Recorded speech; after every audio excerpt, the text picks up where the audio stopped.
அந்த கடவுள் உலக ஜனங்களுக்கெல்லாம் ஒரு ஒரே கடவுள்.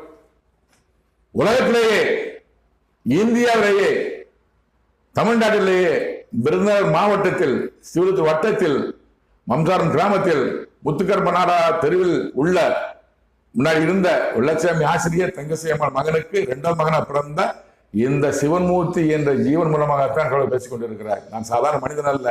ஆதியிலே இயேசு கிறிஸ்துவை போல, அந்த உலகத்தை அதிபதி போல பரமடத்தில் இருந்தவன், கடவுளோடு கூட இருந்தவன். அவர் பணி செய்ய புய் வந்திருக்கிறேன். இயேசு கிறிஸ்து வந்தார், பணி செய்து மேலே போயிட்டாரு. முகமது வந்தாரு, அவர் கொடுக்கப்பட்ட பணி செஞ்சு மேலே போயிட்டாரு. நான் வந்திருக்கேன், என் பணி செய்திருக்கேன். சாதாரண மனிதன் அல்ல, தவறாக நினைத்துக் கொள்ளார்கள். கடவுள் என்று சொன்ன வார்த்தைக்கு விளக்கம் சொல்லுகிறேன். இனத்துரோகிகள் அவர்களை பிரித்தேன், நான் அவர்கள் இருவருக்கும் விரோதமாகவே நான் கருத்தை நீட்டுக் கொண்டிருக்கிறேன். உங்க 2 பேருக்கும், ராமதாஸ் ஐயா அவர்களே, அன்புமணி அவர்களே, 2 பேருக்கு விரோதமாக கருத்தை நீட்டுக் கொண்டிருக்கிறார். கருத்தை நீட்டுக் கொண்டிருந்தா கெட்ட காலம்.